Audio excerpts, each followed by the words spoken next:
Meus irmãos e irmãs do Salvador Jesus, Deus, Espírito Santo, que levou cada um de nós a fé em Cristo, nos colocou debaixo da autoridade, da graça de Deus. Também nos guie quando queremos meditar na sua palavra, especialmente no Evangelho que nós acabamos de ouvir.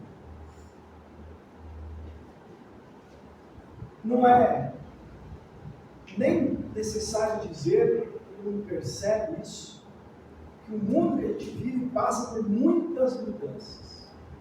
Mudanças em todas as áreas, algumas mais lentas, outras mais rápidas. Por exemplo, eu acho que, voltando 10 anos só atrás, tenho quase certeza que não havia nenhum pastor da nossa igreja que usava algo assim para ter o sermão e a liturgia. Isso é uma mudança. Mas também ocorrem mudanças no comportamento das pessoas. E uma das mudanças que para mim é mais perigosa na nossa sociedade é a crescente falta de respeito com as autoridades. Começando na família, falta de respeito a pai, mãe, avós, etc. Passando pelas escolas, a falta de respeito a professores e funcionários de escolas. Passando pelas igrejas, a falta de respeito ao pastor, às autoridades da igreja, ou mesmo aos irmãos. Chegando a todos os níveis sociais e políticos da nossa sociedade, praticamente no mundo inteiro. É verdade que, em parte, a culpa disso é das próprias autoridades. É um resultado do comportamento de quem tem autoridade. Sejam pais, professores, governantes, policiais, juízes, líderes religiosos ou líderes políticos. É muito comum ver, eu já vi muito isso, inclusive no âmbito da igreja, pais que deixam seus filhos fazer o que quiserem, mesmo dentro da igreja e na vida em geral. Não dão aos seus filhos nenhuma ou quase nenhuma disciplina. Não põem limites. E às vezes depois, quando esses filhos são adolescentes e jovens, ficam se perguntando por que muitas vezes eles vão por maus caminhos. A gente também vê, né?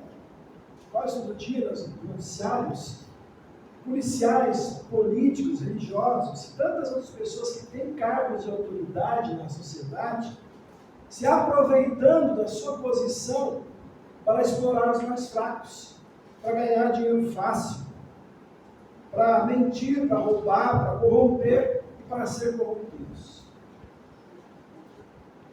Daí a pergunta vem, né? Como é que nós vamos confiar nessa gente que tem belos discursos, mas a sua prática é incoerente, a sua prática é injusta, a sua prática é desonesta? Sabe que ainda existem pessoas, meus irmãos, que têm autoridade e que sejam confiáveis? Bom, isso não é algo só do nosso tempo. O texto do Evangelho de hoje mostra uma conversa sobre isso, um acontecimento que tem a ver com isso. No versículo 22, a gente vê que as pessoas estavam maravilhadas da forma que Jesus estava ensinando, porque ele disse que ele ensinava com autoridade, e não como os escribas. O que é escribas? Escribas eram um dos grupos religiosos da época de Jesus, e a comparação era assim: Jesus não tem nenhum título, ele não era um escriba, fariseu, não tinha um título, mas ele ensina com mais autoridade do que os escribas.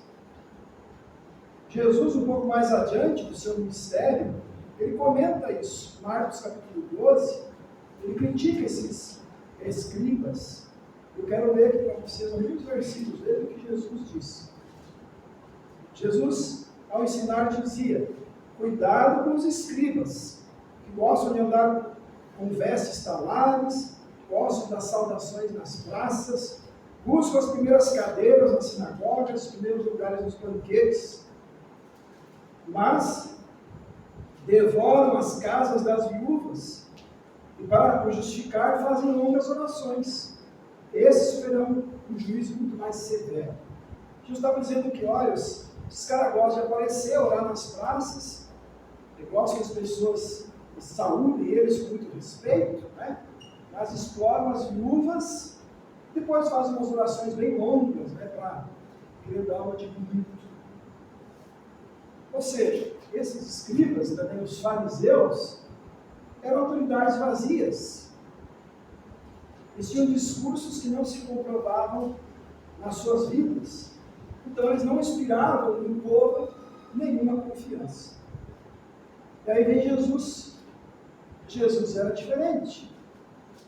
Os discursos de Jesus, proclamados só não dentro da igreja da época, no templo, na sinagoga, os discursos que ele fazia às margens do lago da Galileia, no meio da rua, no monte, nas casas das pessoas, em jantares com os chamados pecadores, os discursos, as mensagens deles sempre tinham autoridade.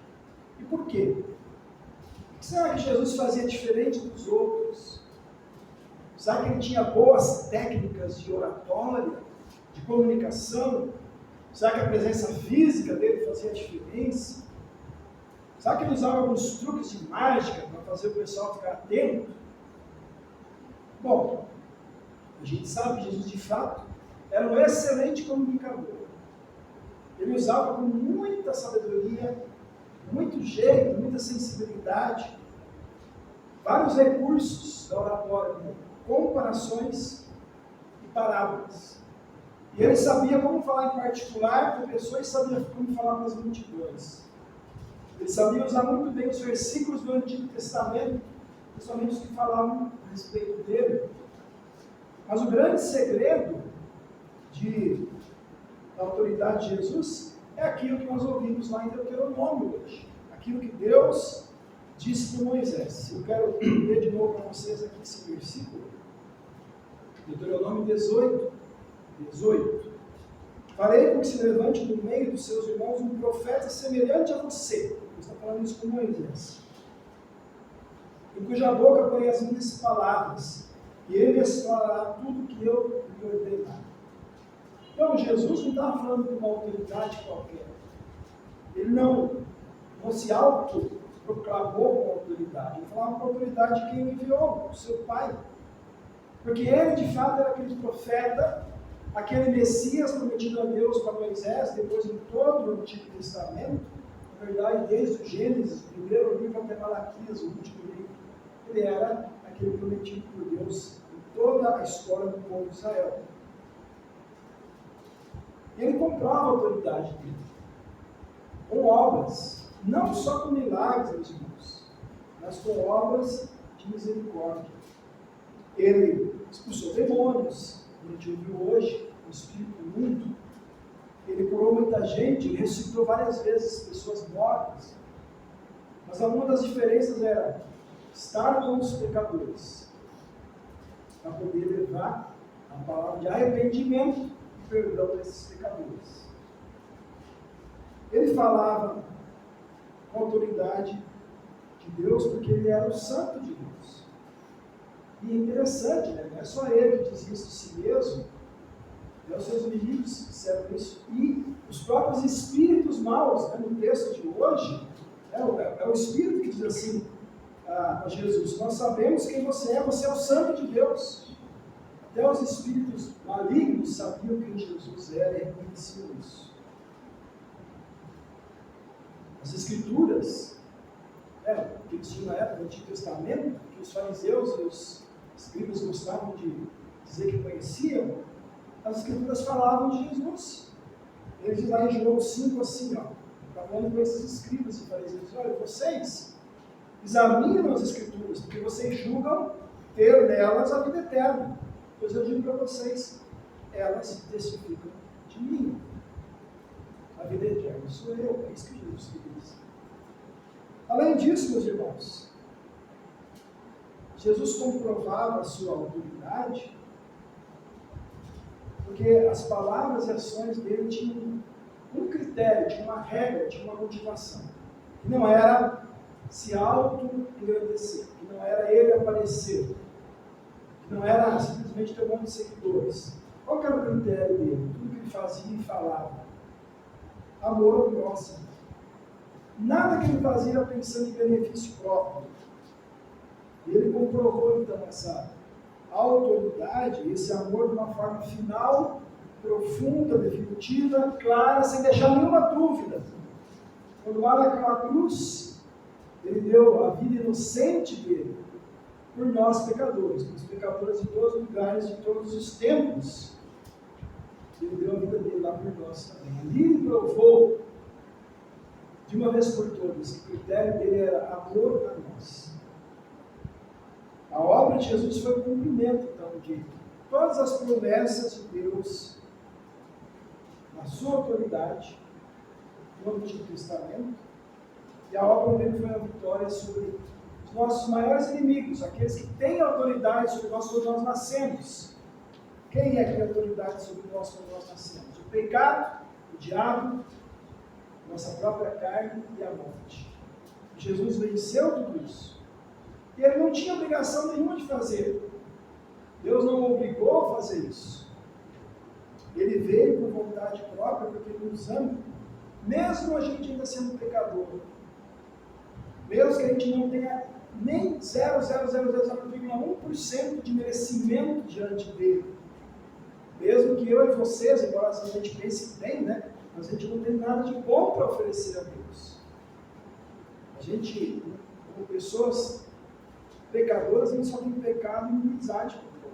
A gente só tem algo de bom para oferecer depois que a gente já crê. Mesmo assim não é perfeito, nós temos que oferecer a Deus. Jesus, então, tinha autoridade do próprio Deus, e olha que interessante, por meio dele, João já disse isso no seu Evangelho, mas no Evangelho, na Epístola de hoje, por meio dele, diz Paulo, Deus criou tudo. Veja, há um só Deus, o Pai, de quem são todas as coisas, para quem existimos, e um só Senhor Jesus Cristo, por meio de quem todas as coisas existem, por meio de quem nós também existimos. O que está dizendo? Se nós existimos é porque, através de Jesus, Deus nos criou e depois nos salvou. Essa autoridade de Jesus, meus irmãos, ela não muda. Ela é a mesma ontem, hoje e sempre. E como é que Jesus exerce a autoridade dele sobre você hoje? Sobre mim? Sobre nós? Não há dúvida, se alguém tem dúvida, então não tenha mais. Não há nenhuma dúvida. Se eu sou cristão, a única e verdadeira autoridade sobre a minha vida e sobre a sua vida é Jesus Cristo. Ele tem 32 senhores. Jesus até diz isso no texto. Como ele exerce a autoridade dele hoje sobre nós? É por meio do seu corpo. O seu corpo se chama igreja. A Bíblia diz a igreja é o corpo de Cristo. Nós lemos também no credo, né? Tem outro nome, comunhão dos santos. É nós. Os pecadores reunidos em torno da sua palavra e sacramentos. É aqui que Jesus ensina e exerce a sua autoridade sobre nós. Podíamos usar uma outra palavra, né? Hoje se usa muito essa palavrinha, influência, né? Quem é o influenciador da sua vida? Muita gente se deixa influenciar por gente aí na internet. Pessoas, às vezes, que nem tem profundidade no assunto, mas que sabe falar bem e tal. Tem mais influência sobre as pessoas que às vezes os pais, os professores e outros, né? Bom, Jesus quer nos influenciar na sua igreja. E sabe qual é o grande poder que ele deu para nós como sua igreja? E só a igreja tem esse poder, porque é o poder de Jesus. Abrir e fechar os céus. Abrir e fechar os céus. Como? Por meio da pregação da lei de Deus, que mostra que a gente é pecador. Que se a gente continuar assim, o céu está fechado. E se a gente se arrepender, aí vem o Evangelho. O Evangelho diz, crendo em Jesus, o céu está aberto para você ser perdoado. E onde que ele dá isso para a gente? Onde é que ele dá a lei e Evangelho? Na Bíblia, no batismo e na Santa Ceia. Esses são os meios que ele escolheu, não é a gente escolheu, não é a igreja que inventou. Né? Esse poder e autoridade, quando a gente estuda o catecismo, tem um nomezinho interessante, né? O ofício das chaves. Quando eu era criança, eu pensava, o que isso aí tem a ver com chaves lá do seriado, né? Não, é as chaves. Por quê? Porque é a chave que abre a porta do céu ou fecha a porta do céu. Como? Leia o Evangelho. Creia e se arrependa, você será salvo. Tá? Não se arrependa, a porta é fechada. Com esse poder, meus irmãos, por causa desse poder, Deus chama pastores preparados, fiéis, para administrar esses meios da graça, para alimentar a gente com a palavra e sacramentos, para guiar o povo de Deus segundo o mandato e autoridade de Jesus, não a autoridade do pastor. Sempre é só com a autoridade de Jesus. É claro, nenhum pastor aqui no mundo é igual a Jesus. O pastor também peca, o pastor também precisa de arrependimento, perdão, consolo, orientação de Deus. Mas, isso é certo. A autoridade de Jesus sobre nós, hoje, meus irmãos, é exercida por sua igreja, por membros e pastores. Membros como? Quando um irmão vem repreender a gente pelo pecado, ele está usando a autoridade de Jesus. E quando ele perdoa a gente em nome de Jesus, ele está usando a autoridade de Jesus. E assim também o pastor. Qual é o critério, né? É o mesmo que Jesus seguia. É amor ao meu irmão, amor ao próximo. Por isso, meus irmãos, os pecadores arrependidos se pregam o Evangelho. Ou seja, a boa notícia do perdão de Deus em Cristo. Ao pecador não arrependido, aquele que teima em ficar no pecado, se prega a lei de Deus. Não é para condenar ele, é para que ele reconheça o pecado. E assim também possa receber o perdão de Jesus. Na leitura do domingo passado, quem esteve no culto, quem leu a mensagem, né, que foi mandada no grupo, Jesus disse assim: arrependam-se e creiam no Evangelho. Eu vi uma frase esses dias que é bem verdadeira, tem a ver com isso. Muita gente diz assim: Jesus aceita a gente como a gente é. Sim, mas depois que você conhece Ele, Ele quer que você se torne o que Ele quer que você seja. Ele não quer que você continue sendo o que você é. Ele quer que você se arrependa do mundo de vida, crendo nele. Meus irmãos, falando de autoridade novamente, por causa de falsos pastores, falsos mestres, muita gente hoje não confia mais na autoridade da igreja. Muita gente não confia mais em pastores. Isso é natural. Né? Vocês olham na televisão, na internet, o que tem de falso pregador por aí? Quero comentar uma coisa aqui. O pastor nosso colocou assim. Não sei se vocês sabem, Lutero, ele escreveu uma lista das 7 marcas da igreja. Como é que você reconhece que uma igreja é cristã? Tem 7 sinais. Né? Que é a pregação do Evangelho, o batismo, Santa Ceia, o sofrimento debaixo da cruz de Jesus, etc. São 7, não lembro todos agora. Aí esse pastor falou assim: vamos fazer uma lista de 7 coisas que mostram quem não é verdadeira igreja, quem não é pastor de Jesus. E ele citou uma coisa que eu achei interessante. Falou assim: um pastor que anda num carrão de 200, 300 mil reais, usa um relógio de 5 mil reais, para mim isso é um sinal que não é um pastor de Jesus. Porque nenhum pastor verdadeiro na época da Bíblia e depois disso virou milionário. Nenhum pastor prega para encher os seus bolsos. Esse é um sinal. E aí tem gente que começa a desacreditar de todos os pastores porque leem alguns exemplos assim. Meus irmãos, na época de Jesus também muita gente não acreditava na autoridade bíblica, na autoridade dos seus discípulos, dos seus apóstolos, mesmo vendo os milagres que eles fizeram, que Jesus fez. Né? Então, meus irmãos, qual é a chamada aqui para a gente? Que a gente se mantenha fiel à palavra de Deus, pregando a sua mensagem central, que não é você vem na igreja para se sentir bem, você vem na igreja para você se tornar rico. Na Bíblia não está escrito isso. Qual é a mensagem principal? Arrependa-se e creia no Evangelho. Ou a gente pode dizer assim, a mensagem principal.